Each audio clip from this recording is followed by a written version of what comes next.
Hello guys, నమస్తే. నేను మీ నరేష్ అన్న. అసలు 2026లో బీటెక్ జాయిన్ అవ్వచ్చా?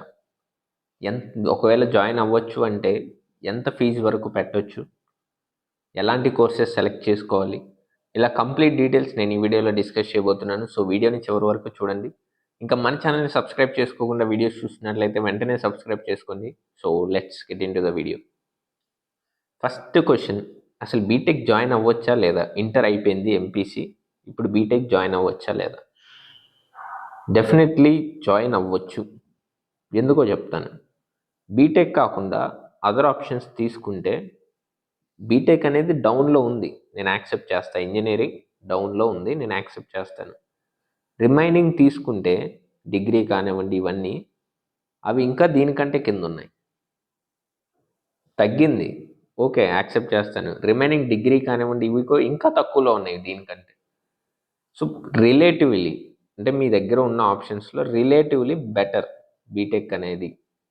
ఫస్ట్ థింగ్ తీసుకోవచ్చు, ఎటువంటి ఇబ్బంది లేదు. మీరు అదర్ చూసుకుంటే దానికంటే బెటర్గానే ఉంటుంది 100%. సో బీటెక్ జాయిన్ అవ్వచ్చు.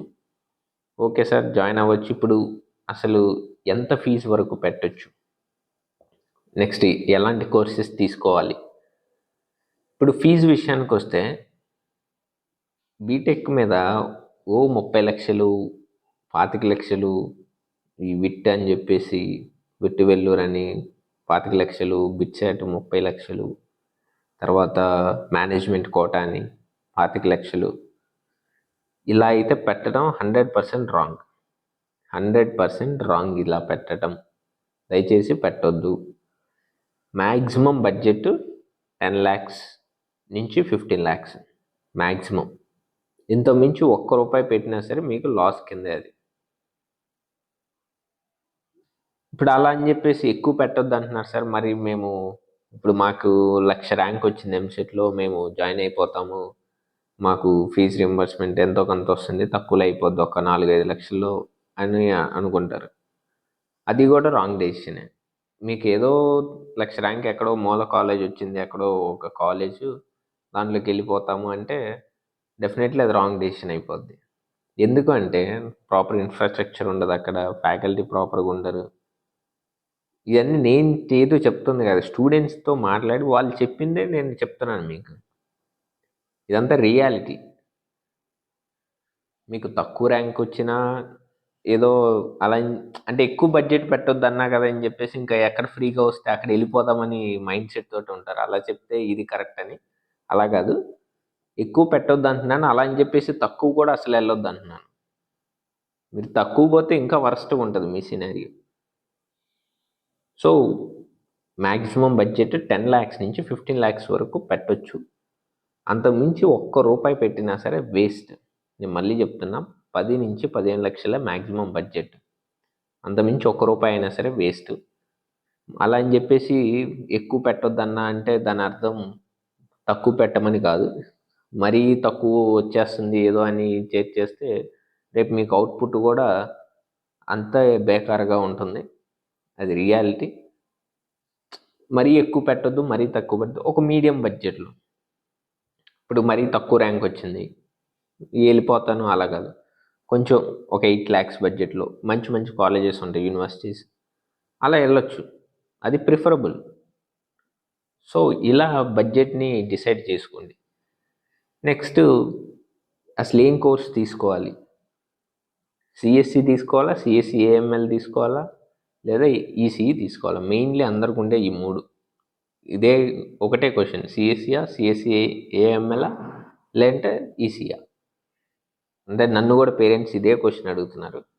దీనికి నేనేం చెప్తానంటే CSC or EC, then CSC AML. First CSC లేదా ఈసీ చూడండి, ఆ తర్వాత ఏఎంఎల్ చూడండి.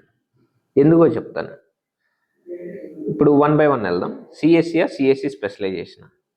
నేనేం చెప్తా అంటే సిఎస్సిఏ తీసుకోండి. ఇప్పుడు ఏఎంఎల్ అంత ఈజీగా ఉండదు. మీరు ఏదో ట్రెండ్ ఉంది వెళ్ళిపోదాం అనుకుంటున్నారు, చాలా టఫ్గా ఉంటుంది, చాలా డెప్త్గా ఉంటాయి కాన్సెప్ట్స్. మళ్ళీ చెప్తున్నా, అస్సలు ఈజీగా ఉండదు. మీరు అందుకని చెప్పేసి నేనేం చెప్తానంటే సిఎస్సి తీసుకోండి. 1 ఇయర్ ఉంటుంది, ఫస్ట్ ఇయర్ ఉంటుంది. అన్నీ చూడండి, అన్నీ టేస్ట్ చేయండి. సిఎస్సి ఏఎంఎల్ బాగుందా, డేటా సైన్స్ బాగుందా, సైబర్ సెక్యూరిటీ బాగుందా?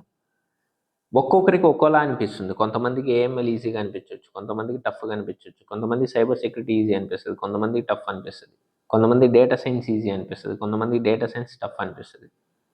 మీరు ఫస్ట్ సిఎస్సి తీసుకొని అన్నీ టేస్ట్ చేయండి. ఏఎంఎల్ నీకు ఎలా అనిపిస్తుంది, ఓకే నువ్వు చేయగలవు అని కాన్ఫిడెన్స్ వస్తుందా, రావట్లేదు. సైబర్ సెక్యూరిటీ నీకు ఎలా అనిపిస్తుంది, డేటా సైన్స్ నీకు ఎలా అనిపిస్తుంది. అప్పుడు ఫస్ట్ ఇయర్ అయిపోయినాక ఇంకా అది ఫిక్స్ అయిపోయి ఏది అని చెప్పేసి స్పెషలైజేషన్ దాని ఓరియంటెడ్గా వెళ్ళు. ఇది best option, safe side option. నువ్వు ముందే ఏఎంఎల్ స్పెషలైజేషన్ అని సైబర్ సెక్యూరిటీ అని దూరిపోయి తర్వాత నాకు ఏం అర్థం అవ్వట్లేదు, నాకు ఇదంతా కష్టంగా ఉంది, నా వల్ల కావట్లేదు అంటే అయోమయం జగన్నాథంలా ఉంటుంది. అది రిస్క్ టేకింగ్. స్పెషలైజేషన్ అనేది ఎప్పుడూ కూడా రిస్క్ తీసుకుంటున్నట్లే. కోర్ సిఎస్సి తీసుకొని తర్వాత స్పెషలైజేషన్లోకి వెళ్ళండి. సేమ్ ఈసీఈ కూడా, ఈసీలో కూడా స్పెషలైజేషన్స్ ఉంటాయి. విఎల్ఎస్ఐ టెక్నాలజీ అని చెప్పేసి, ఎంబెడెడ్ సిస్టమ్ అని చెప్పేసి. ఇప్పుడు సిఎస్సిలో ఎలా అయితే స్పెషలైజేషన్స్ ఉన్నాయో అలాగే ఇవి కూడా స్పెషలైజేషన్స్. వీటికి కూడా హై పేయింగ్ రోల్స్ ఇవి, ఈ విఎల్ఎస్ఐ కానివ్వండి, ఎంబెడెడ్ సిస్టమ్ కానివ్వండి. సో ఇవి కూడా ఏంటంటే ఈసీఏ తీసుకోండి, స్పెషలైజేషన్కి వెళ్ళొద్దు ఫస్ట్. తర్వాత ట్రయల్ చేయండి, ఒక ట్రయల్ వేయండి, మీకు ఎలా ఉంటుంది, నీకు ఇంట్రెస్ట్ వస్తుందా, అర్థమవుతుందా, నువ్వు చేయగలవు అని కాన్ఫిడెన్స్ వస్తుందా, రావట్లేదా. దాన్ని బట్టి డెసిషన్ తీసుకోండి. ముందే ఏమీ చూడకుండా డైరెక్ట్గా ఏదో హైప్ ఉందని చెప్పేసి, అది బాగుంది, నేను బాగలేదు అనట్లేదు, కానీ నీకు వస్తుందా రాదా ఆలోచించుకోవాలి కదా. నీకు రాకుండా అది బాగుందని వెళ్ళిపోతే ఎలా, నీకు రావాలి. సో అది ఆలోచించుకోండి. ఇప్పుడు సిఎస్సి వర్సెస్ సిఎస్సి స్పెషలైజేషన్ అయిపోయింది, ఈసీ వర్సెస్ ఈసీ స్పెషలైజేషన్ అయిపోయింది. ఇప్పుడు సిఎస్సి వర్సెస్ ఈసీ ఏది తీసుకోవాలి, సిఎస్సి తీసుకోవాలా లేదా ఈసీ తీసుకోవాలా? ఫస్ట్ ప్రిఫరెన్స్ అయితే సిఎస్సి, సిఎస్సికే వెళ్ళండి. సెకండ్ ప్రిఫరెన్స్ ఈసీకి పెట్టండి.